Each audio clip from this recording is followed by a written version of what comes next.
Hey, y'all. Well, competition season is getting geared up. And guess what? On today's show, I've got a few surprises for you. In the news, I'm bringing Talent Quest own director, Mr. Allan Macdonald. Then, coming over for a little bit of tea, I've got my sweetheart, Michael Thompson, and my bestie for the resty, Jeff Edwards. And then, in the big interview, we have World Karaoke Tour's very own Commissioner Whitney-John Stuart stopping by. So come on, grab a seat and get your favorite beverage and meet me backstage.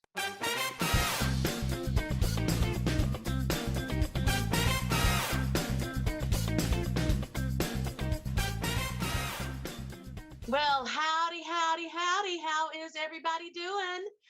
We are back here for another great episode here on the backstage. How's y'all's week been going? I tell you, mine wasn't really good. Let me tell you what happened. So I wake up on Monday morning, little sniffle, a little bit of dry cough, and Lord, y'all, I'm not gonna lie. I started thinking, Rona May, is that you? You know, Rona May. So anyway, I check my fever. No fever. I'm doing great. I wake up the next morning. It's even worse. I can barely talk.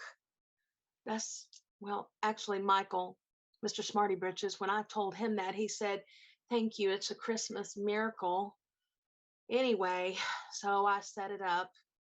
I went and had my very first COVID test because that's the right thing to do.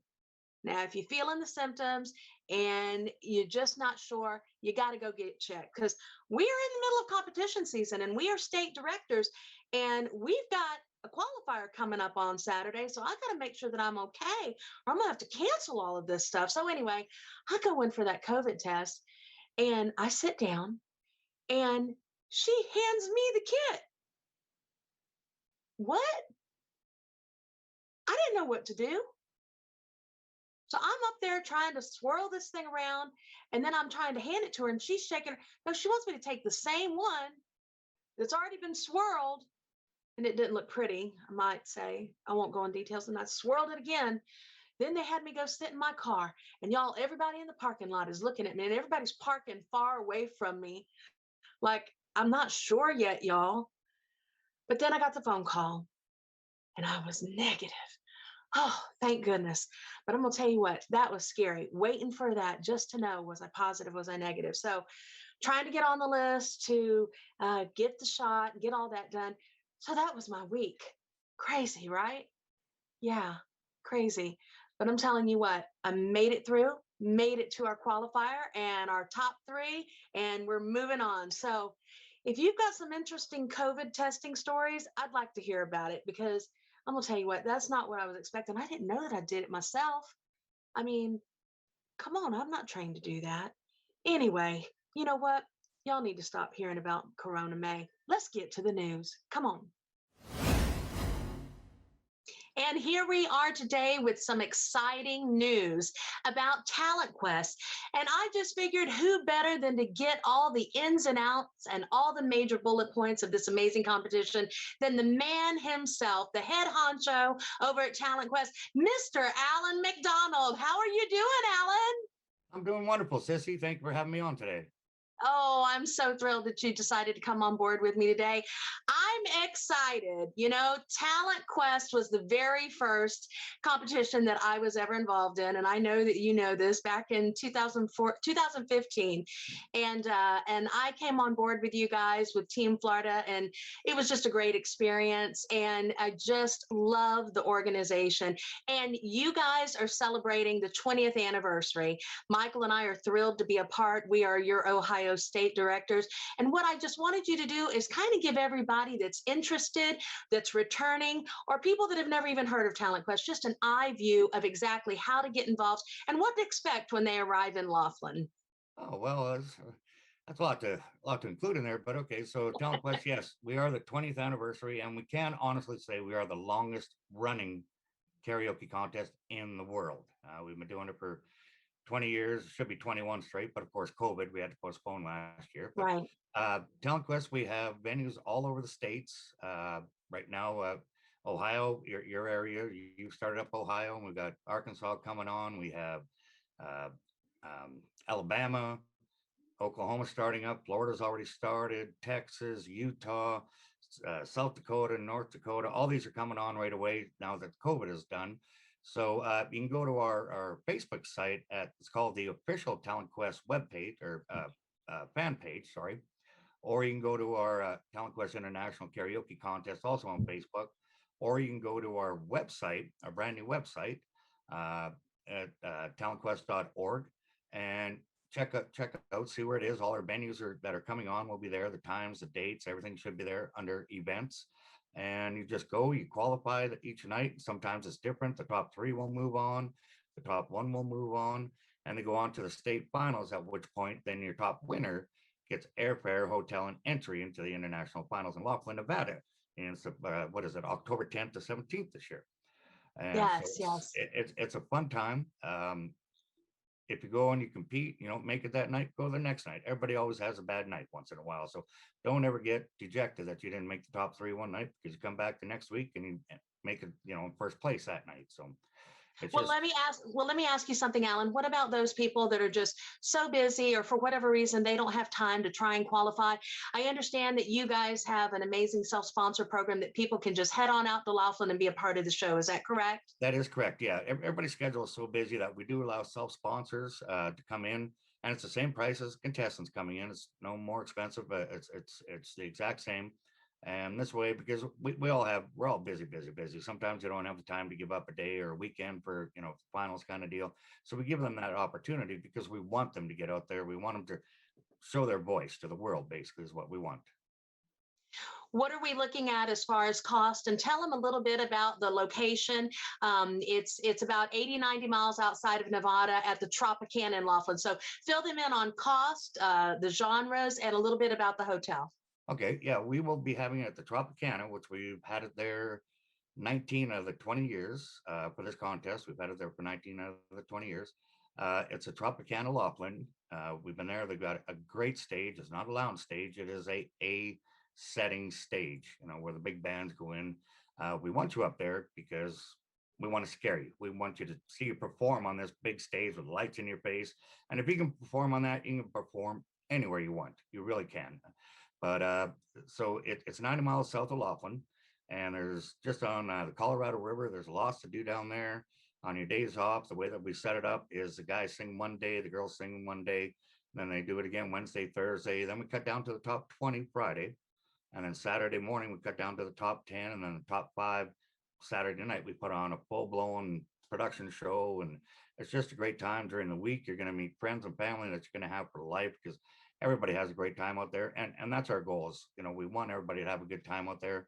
The cost is $675. Now, before you go whoa, okay, now your cost includes your hotel for 7 days, all your taxes, your resort fees, that's all covered, plus your entry fee into the contest. So that's really not bad for a 7-day holiday. Not And at all. plus, That's a fantastic price. And I, as a travel agent in years past, I've booked people to Tropicana and Laughlin, and that is a fantastic price, not only to stay for an entire week there at that resort, but like you said, also entry into the competition. And then the only thing that they have to worry about is a plane fare. And let's be honest, plane flights right now going in and out of Vegas are pretty economical. yes, they are. Yes, this will be a good time. I mean, if you know you're going to self-sponsor, get it registered right now. Go get your plane tickets. Absolutely, absolutely. Well, and you definitely touched on something, and you know me, I'm all about this. Of course, you want to come in a competitive mindset and do your very best and try and go for, that trophy. But the greatest reward is the relationships and the contacts that we've made. And you've heard me talk about that through the years. If it hadn't have been for Talent Quest, I never would have been a part of this crazy world. So just from me to you guys, thank you so much for my initial experience. It definitely changed my world, and I just really appreciate all you guys do over there. Promise me one thing, that you'll come back on the show so we can do a big interview with you and definitely let everybody get to know Allan Macdonald. Definitely will. Yes, just call me. I'll be there. as long as I'm not working. Absolutely. Well, we know you're a workaholic for sure. All right, my dear. Thanks so much. Give much love to your sweetheart, and we'll talk to you soon. Thanks for stopping by, Allan. All right. Bye, Sissi. Thank you. Bye-bye.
Hi, this is Jeff Edwards, and you're watching WKT Backstage with my best friend, the amazing bombshell blonde herself, Miss Sissi Thompson.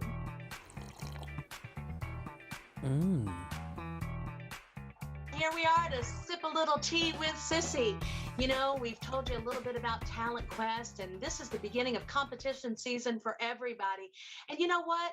I cannot ever begin a competition season without remembering my very first time in the karaoke singing pool.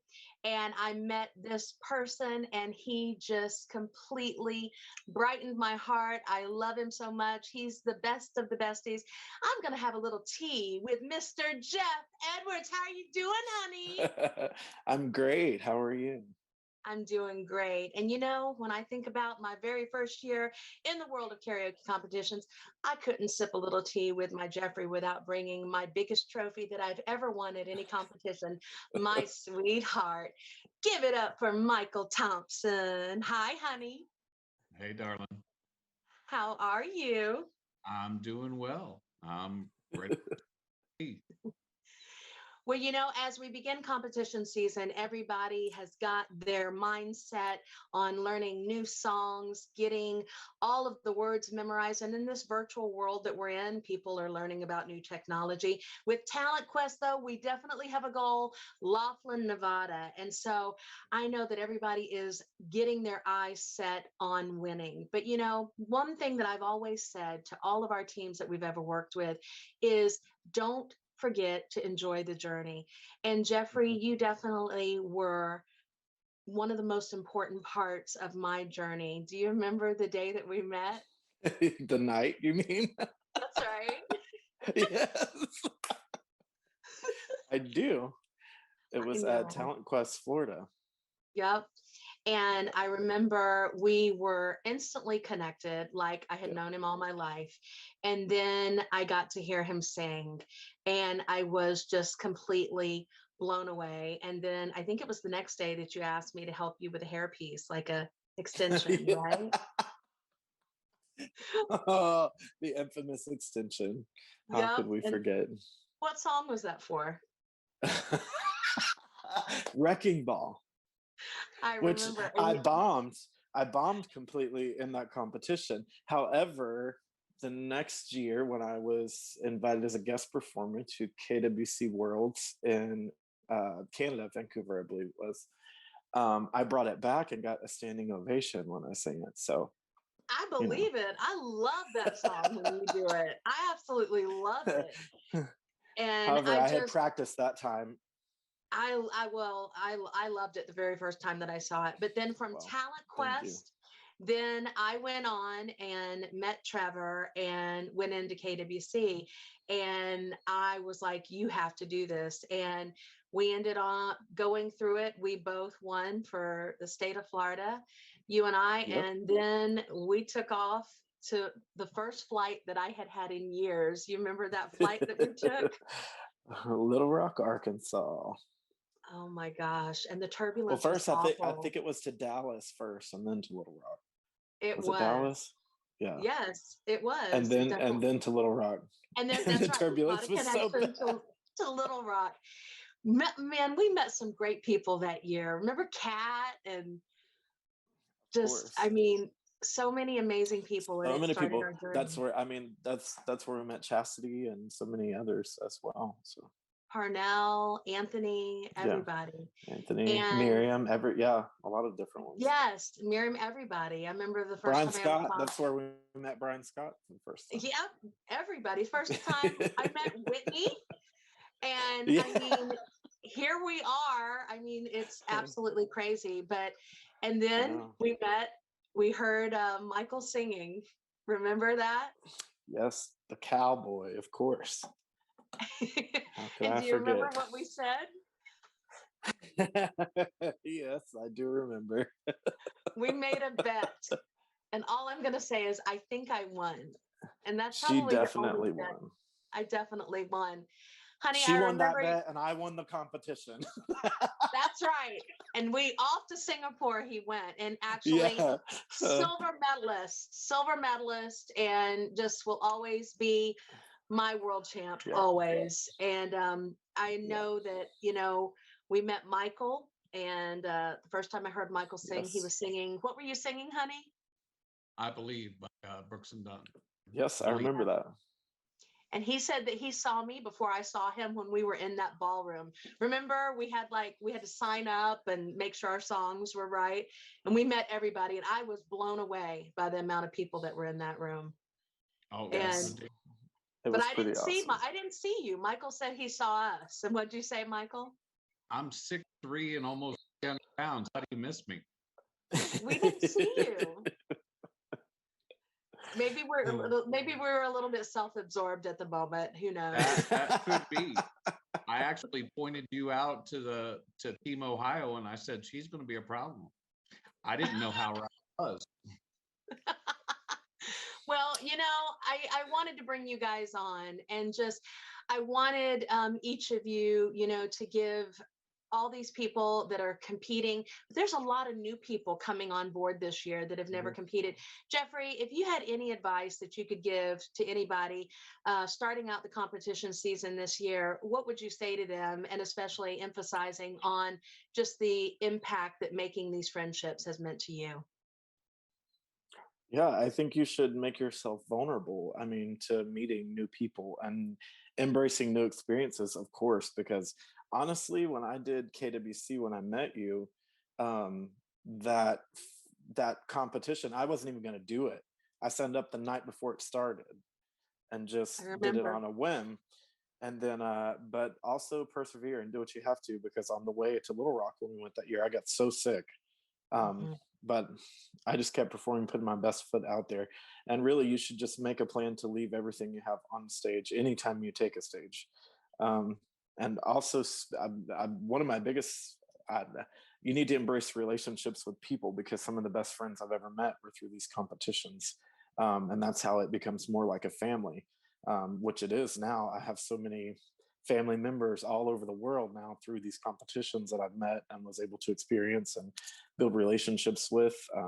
In fact, one of my best friends, you, of course, I met in the competitions, but also Elsaida, who was the female champion the year that I took silver medalist at Worlds in Singapore. And she's become one of my best friends as well. And those relationships are important. Absolutely. It's important to have those friendships, those people you can go to who appreciate the same art that you do, clearly, by the way that we've all met. So it's good to have those connections in music. Well, and Michael and I were just talking about this the other night, especially with the things that we went through as a world, with the pandemic. And Michael and I, I mean, you're a part of our family. Michael lost his mom right at the beginning of the pandemic, and we just lost my mom back in January. Right. Tell them a little bit about what you were saying, honey, about how our karaoke musical family has definitely impacted us in such a positive way. Well, everybody goes to the competition trying to win. So that's always in the back of your mind. But once you get there and you start listening to everybody, if you love music, you can't help but be a fan. So before you know it, you're cheering everybody else on, and they see you cheering them on, so they want to cheer you on too. Right. So the biggest thing for any competition, yeah, everybody's stretching their boundaries, they're learning new songs, they're working on improving themselves. The biggest thing that I can advise anyone that's doing competition is be true to yourself. That's true. If you sing a song and you knock it out of the park, but it's not really you, people can tell that. And Absolutely. if you come across as fake, that translates, and vocally you can be great, but if you have that story and you're not telling that story, people can see that as well. Absolutely. That's 100% true. And that's one thing that I've always loved about you, Jeffrey. No matter what you're doing, no matter what genre you're doing, you always take the piece that you've connected with, and it is a Jeffrey piece. And you know this, I've said this to so many people. Whenever you do a song and put your spin on it and your soul into it's very rare that there's a song that I like look to you. I mean, I think of that as a Jeffrey song. And even though you know how much I adore Whitney Houston, you took it and had such an amazing positive spin on it with your phrasing, the connection you had. I just can't hear that song without thinking of you. And you've always definitely presented yourself as an artist, always. Yeah, I definitely believe in taking songs that you can find a piece of yourself or your story somewhere in them. That way, what you're portraying and the picture you're painting is done with conviction. So your audience believes what nobody's going to believe what you're presenting if you don't believe it yourself. And if you're not presenting something you can connect with, then you're probably not going to connect with your audience with it. And I know some of the songs get so repetitive that we do all the time that we're good on stuff like that. But I remember, well, growing up in gospel music, both you and I would know who Vestal Goodman is, but one time she made the statement that if you just close your eyes and picture what you're singing about, the song will never get old. So usually when I start a performance, the first thing I do is close my eyes and think about the picture I want to paint and how I want to portray it to the people and how I want to reach people with it. Absolutely. So. And, you know, in closing, I just want to say that is such a part of the relationship factor for me. The biggest reward is the relationships. And that's why when I'm at a competition, especially if I'm competing, if I get lost in the fact, hey, I've got to go get changed, I've got to get this because I'm so impacted by what's on stage, then that lets me know that the competitor is doing a good job, because you get to know them as an artist and as a person just through their song choices. And you definitely never fail in that. And honey, you always do that as well. You're such an amazing storyteller, and the simplicity and organicness of your lyrics and the way that you approach a song has always been something that I've just loved from the first moment that I've heard you. So in closing, I just want to say again to both of you, you changed my lives forever. Absolutely. And it definitely was the greatest award that I ever received from any karaoke competition, is meeting you, Jeffrey. And then of course, you being with me on the day that I met the love of my life. I love you guys so much. Guys, have a sip of tea on all three of us, and don't miss the journey of the competitions, the relationships, even a little bit of the pettiness is all part of the big picture. See you guys this competition season. I love you both. I'll see you later, honey. Bye.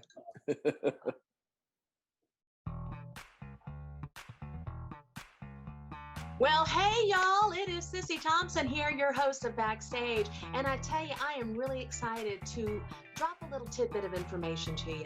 We are going to be adding a new segment to the show. and it is going to be our venue spotlight of the week. You know, with everything that we've been through throughout the whole world and everything's been shut down, as karaoke people, we're getting excited that everybody's getting their vaccines and everything is starting to slowly open again. And we would love to hear from you in regards to your favorite venues in your hometown. So make sure that you reach out to us here at worldkaraoketour.com/backstage and send us the information about your favorite karaoke venue in town. Make sure to include the venue name and the contact information so we can get back with you and we can get it highlighted right here on the first talk show about what? Karaoke. WKT's on Backstage with Sissi Thompson. I am so excited about the big interview today.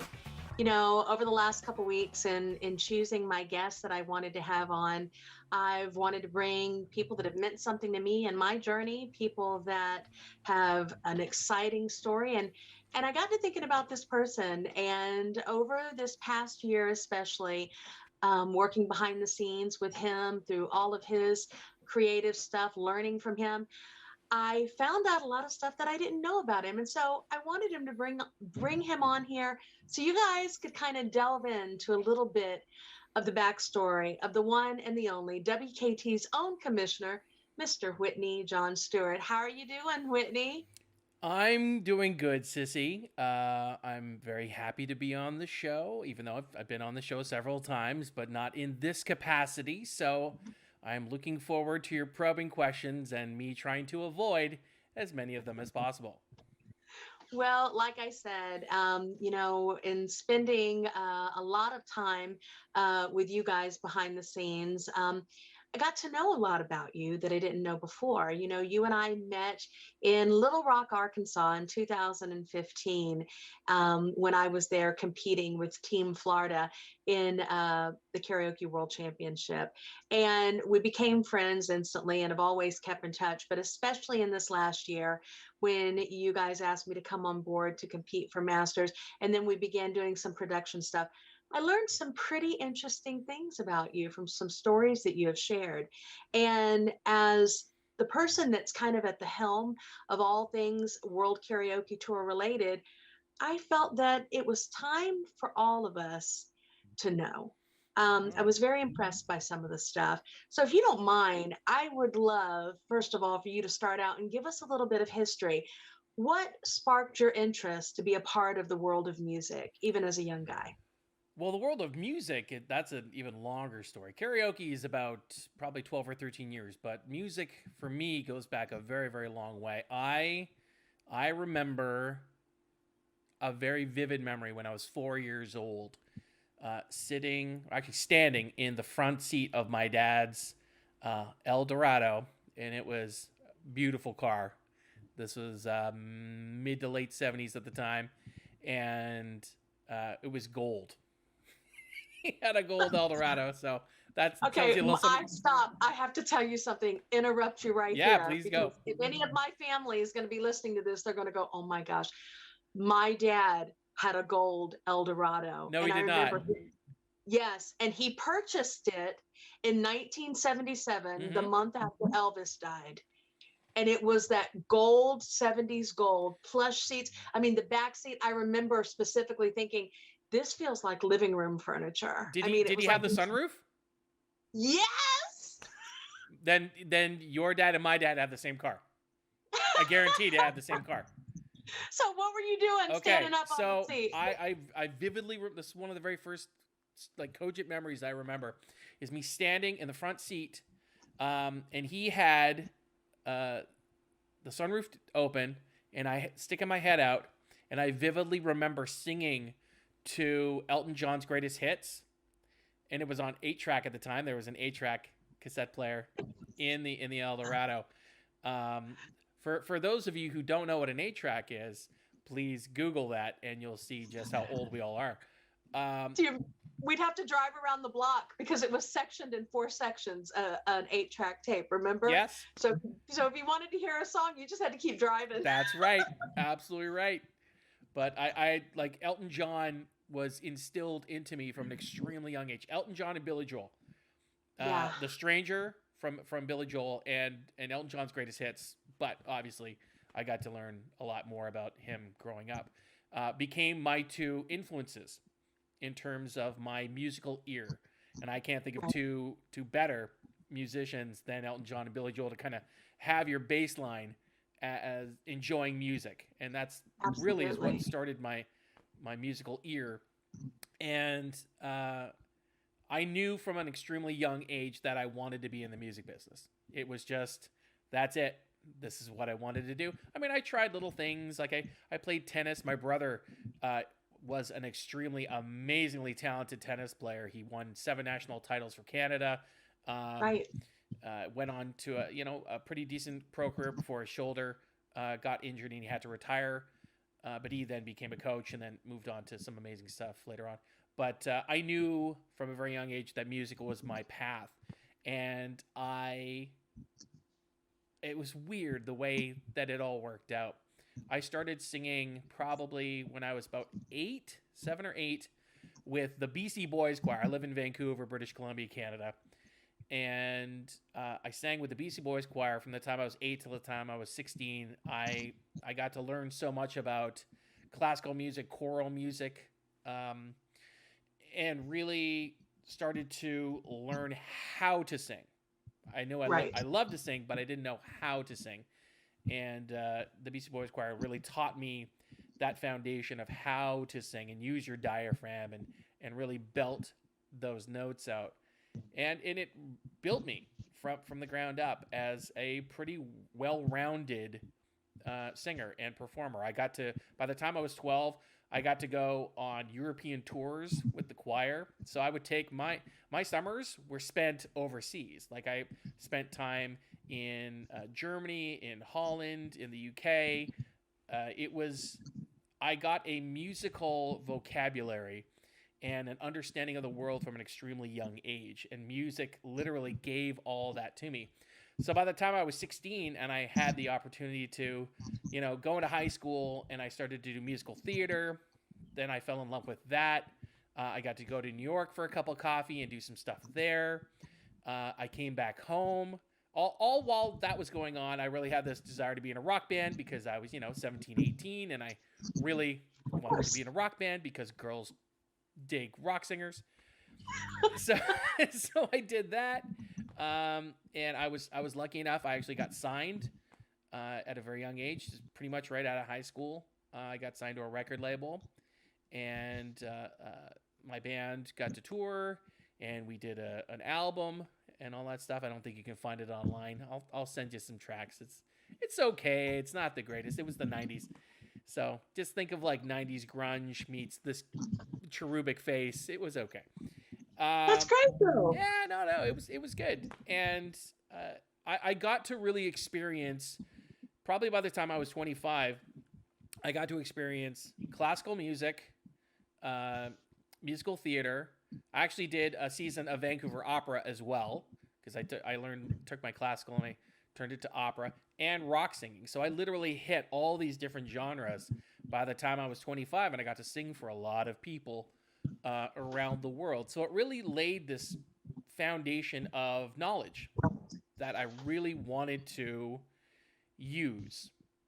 And I'm taking up way too much time. I'm literally answering one question and I'm going for 10 minutes. So ask me something else.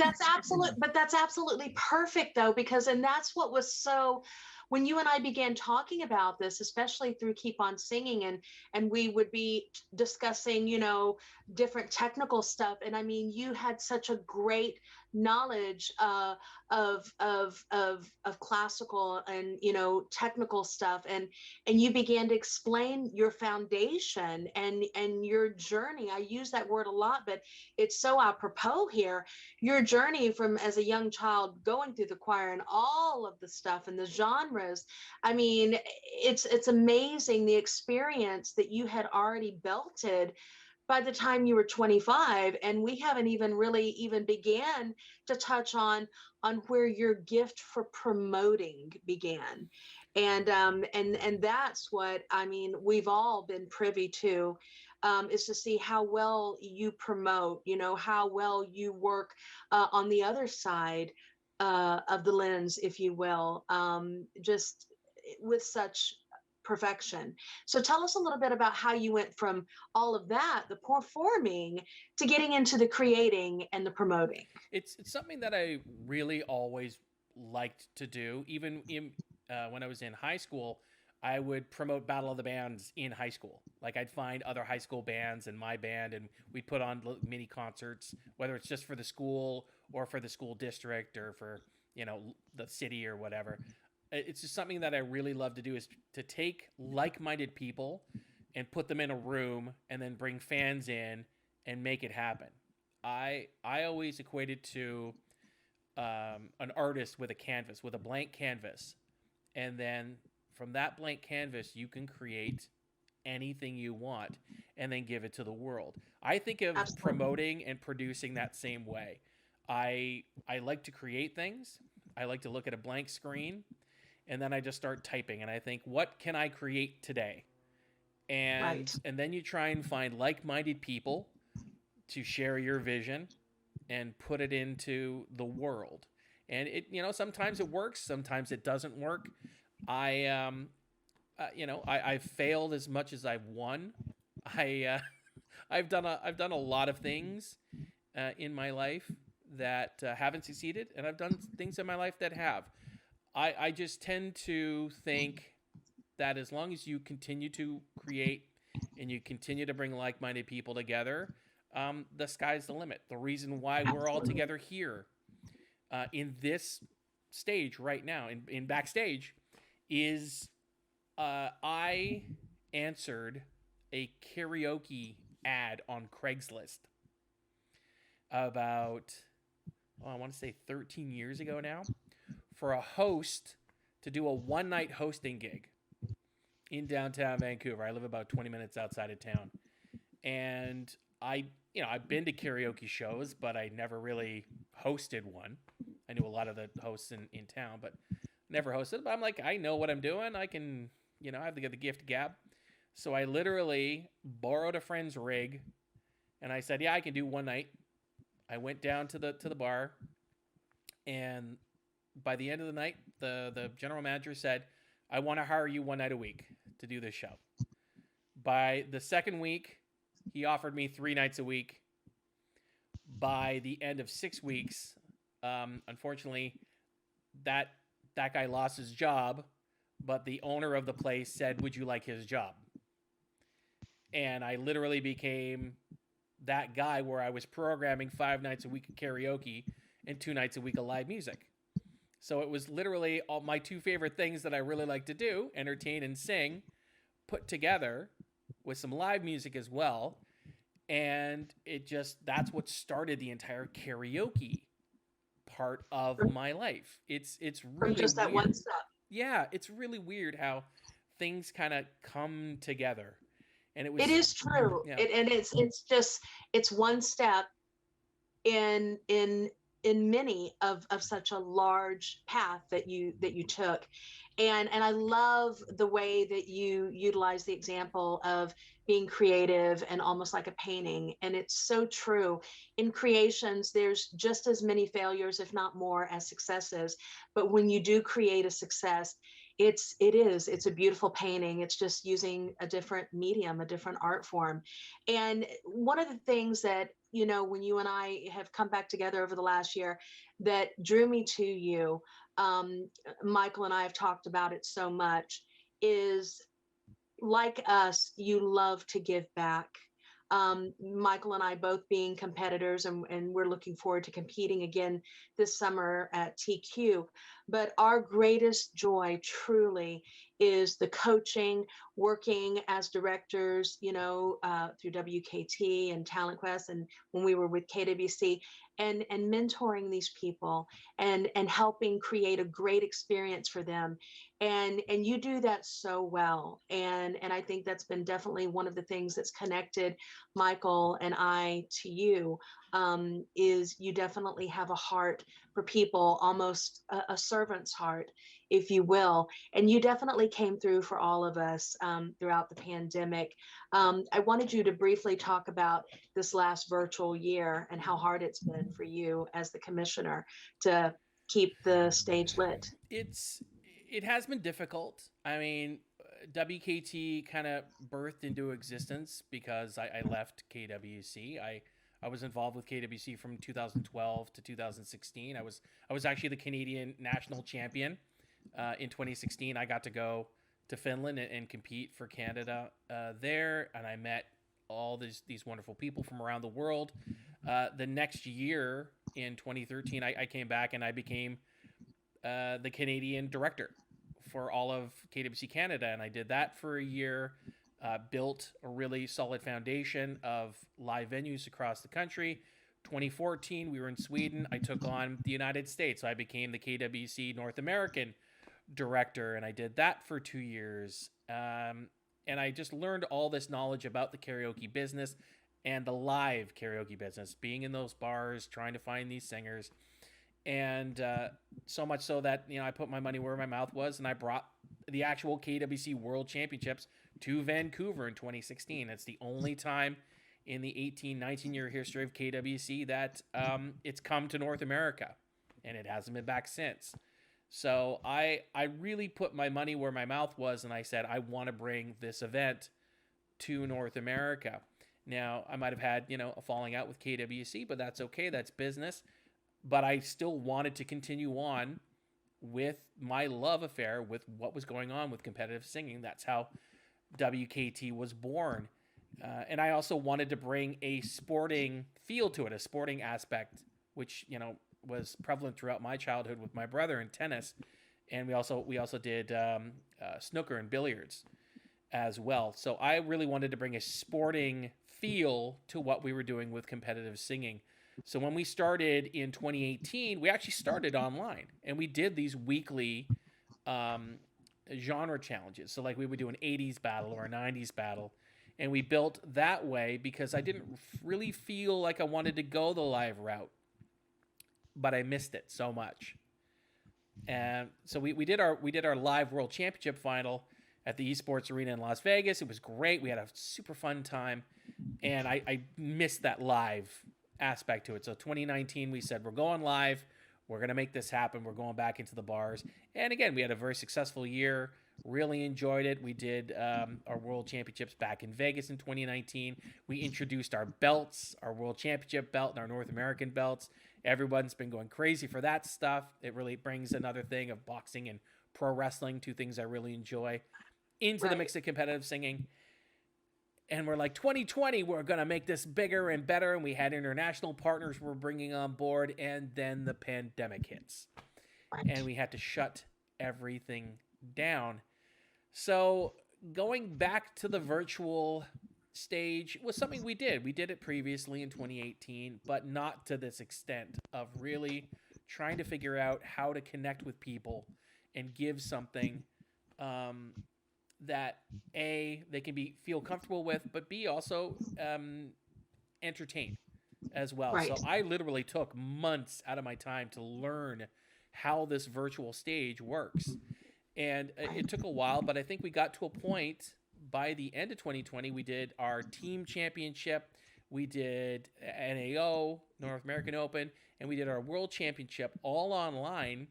And we had tens of thousands of people that would tune in to our shows and really get behind the things that we were doing. And that's what birthed this show. That's what birthed, Keep On Singing earlier this year. That's what birthed, that's what birthed all of our sing-offs and the Eliminator tournament that we're doing and all the stuff that we have coming up into this year. So yes, do I want to be back live? Absolutely. I desperately want to be back live. But I also really do enjoy this virtual stage. So we're going to try and bring both aspects to it as we move forward. Well, it definitely has been exciting, and it definitely was there for a lot of us and filled some lonely time and definitely gave us the ability to stay on top of our musical craft and have a great time and meet some new people while we do that. And so from all of us to you, thank you so much. We appreciate that. The other thing that I want to say, I appreciate the way that you've helped me on this show, the way that we promote not only our brand of WKT, but KWC, and also the partnership that we have formed with Talent Quest. It definitely speaks volumes to all of us, the way that everyone has come together to just say, you know what? Sissi, I just want to stop you there. I just want to let people know that I want this platform, whether it's Backstage or WKT, to represent my ideals. And my ideals are community. And my ideals are reaching out to people and giving them a platform to express their talent. Now, if you decide to go to another platform or another brand, I let you go with open arms, because those brands are just as positive and just as powerful. You know, Talent Quest has such a cool community behind it. And the people there I got to meet over the last couple of years, and Allan, such a great man. Like, he's so driven to what he wants to do. KWC it's a worldwide organization. They have some amazingly talented people on the ground in their countries doing what they do. And it's the reason why I got involved in international competitive singing. So I'll never have, bad things to say about KWC as an idea. I think it's a fantastic idea. With WKT, we've decided that we wanted to be, the place where all of these other brands or all of these other people can come together, and you still be separate and still do your things, but the tour is the tour. We're not interested in being like a one show starting in a small bar and getting to a world championships. We're interested in creating large tournaments and having multiple events throughout the year. Think of just like a tennis tour or a golf tour. That's what WKT is. Where we want to, I don't want to sit around and create tournaments all the time. We want to find other people with other tournaments and bring them into the tour. That's why we've created this partnership with Talent Quest. Talent Quest is fantastic at what they do. Let Talent Quest do what they do best, and we'll come back here and we'll help them out, with production and doing stuff like that. That's where I see our brand coming into play, is that overall help you out with production, give you guys another platform to shine. And on top of that, we have a lot of fun, with our tournaments and our belt system. And no one else can say that they can walk around with a giant world title belt on their shoulder or around their waist. That's so true. And you know what? You summed it up beautifully. And from me to you, thank you for always thinking outside of the box, because you've definitely made WKT definitely something that just does not color within the lines. And each tournament, each competition is interesting and different and loads of fun. So for that, we all thank you so much. And I also want to say thanks so much for agreeing to come on and do this. I know that this is something you don't normally do. You don't like the spotlight shined on you, but you know what? I wanted to take a moment and shine the spotlight on you, because you certainly deserve it. You've had a very eccentric, interesting life, and are definitely one of the most talented people I know. So thanks so much for coming on today. Sissi, I really do appreciate it. And I also want to say thank you for taking on the role of host of Backstage. I think I said it before in the first or second show, but there's not another person I could think of to kind of be that conduit to bring people together. Again, this is another reason why we do the show, is to bring people together from different brands and different walks of life, and the plethora of people that and I know throughout this entire community. And just in general, we have some amazing guests that are coming up in the next few weeks that are going to blow your mind. I really do appreciate you from reconnecting with me last year and getting to a place where the two of us are closer than ever. And you and Mike are, dear to me, and you really taken the thoughts that I had about WKT and just taken and run with it and created your own stuff, which is fantastic. And that's what I want to see from a lot of different people, is to take the base and then create their own stuff. So I'm so happy that the show is working and that people are responding to you and wanting to be involved in it, wanting to be guests. And the sky's the limit for the stuff that we're gonna do together. So again, thank you Absolutely. so much for being a part of the brand and being a part of my life. I appreciate that so much.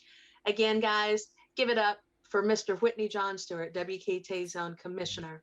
We'll see you soon. Thanks again, Whitney. Thank you.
Well, bada boom, bada bing, just like that. Ba-deep, ba-deep. That's all, folks. I'd like to thank my guests for coming on board today and meeting me backstage. A big shout out to TQ's own Allan Macdonald and my teammates that came on board and shared a little tea with me.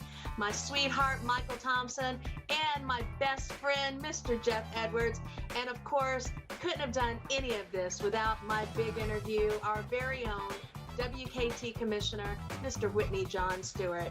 Guys, make sure that you reach out to me on worldkaraoketour.com/backstage with all your ideas. If you have some guest ideas, if you'd like to come on board, or if you'd like to send me a cool cup for tea time, find me right there, and we would love to listen to everything you've got to say. I hope you guys have a great week, and remember this, all the great performances happen on the stage, but everything extra juicy happens backstage. I'll see you next week.